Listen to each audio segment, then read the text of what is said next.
On this one particular hunt, we had a whole boat of natives come upriver and pull right into our camp while we were all moose hunting camp. We were doing our morning calls, and here comes 5 natives with rifles in hand, pulling up to camp in their boat and coming into camp.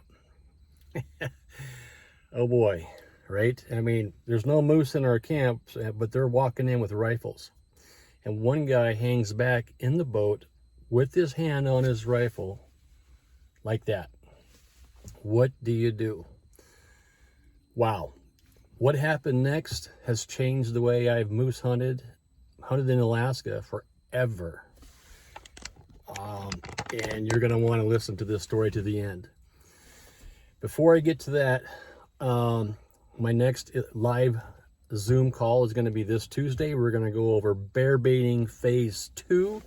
I have invited Jake Bergman to be there again. He wants to be. We're going to be showing live footage of grizzly bears coming into my bait sites, black bears, talking about how to position your cans, tree stands, and why it's so incredible to have a certain size of a bait can. If you're legal to do that, it's incredible to know why. We're going to go over phase 2. This will be one of 3 or 4. This Tuesday, 6 p.m. You don't want to miss it. It's good. If you like to bait bears or eat bears, this is the class that you want to be at. So there'll be a link at the bottom where you can always DM me for that. All right. With that out of the way, let's get back to what changed my whole life when it comes to hunting in Alaska. This also goes for Canada.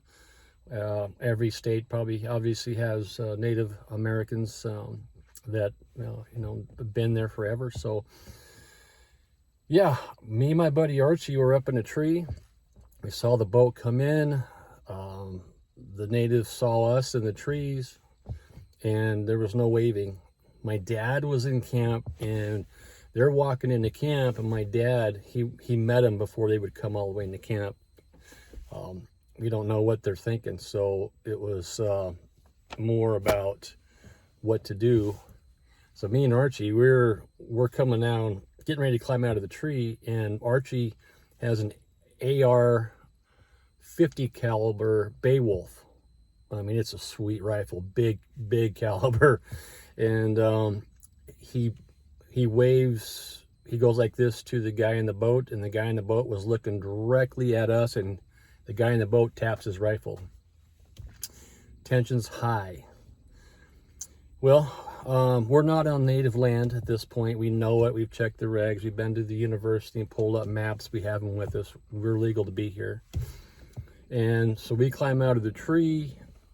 My other 2 buddies were on the other side of camp in case something come in on a meadow over there.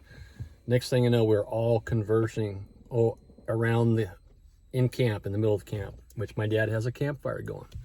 And one of the guys is really old, and there's 3 boys in their 20s, and then the older guy in his 30s to late 40s or early 40s, he's sitting at the boat still with his rifle. So there's 5 of us. There's actually 5 of them, and they said, told my dad, the oldest guy told my dad, hey, he said like this, I like to use the native talk because that's how we've done it, but he says, hey, you're in my camp, I want you to leave. And my dad said, I like this camp, I think we're staying. Because my dad don't put up with shit from anybody, never has. I love him for it, actually, love it. And I go ahead, I'm walking into camp, and tensions are high. My dad's on alert. He's not even holding a gun. But the native that said, you got to leave, him and I actually knew each other from a previous hunt a couple years prior. And he nicknamed me Montana because he came into my camp back then, and he had a backache, and I offered him a beer, which he shouldn't do, but we became friends. And now here we are a year or 2 later, and he's in my camp again, and he didn't realize it. And he goes, hey, Montana, how are you doing? Now, this has again changed my whole life. And every one of you that's going to hunt Alaska or probably anywhere in Canada remote, you're going to run into natives often. I don't run into them often when I'm flying into location, but when I'm using boats, they're on the rivers too, hunting, and they're going to be there. But this story could go on for another 15, 20 minutes. But long story short, he told us boys, everyone put their guns down. We all sat down around the fire, and we had a wonderful time. I had him show me how to moose call. I said, how do you moose call? And he's like, "Rawr." And then he was kind of goofing around. We all started laughing. We had a wonderful time. We offered beers to everybody, and this guy, this native guy, ended up, he was the chief of Minto. Look up Minto Village. He was the chief of Minto, and here he is teaching me how to moose call. Oh yes, this was a long time ago. This is 20 plus years ago. And I was amazed. And then he told us what he does, some of the strategies they use. And we were just like, wow, this is incredible. It changed my whole life.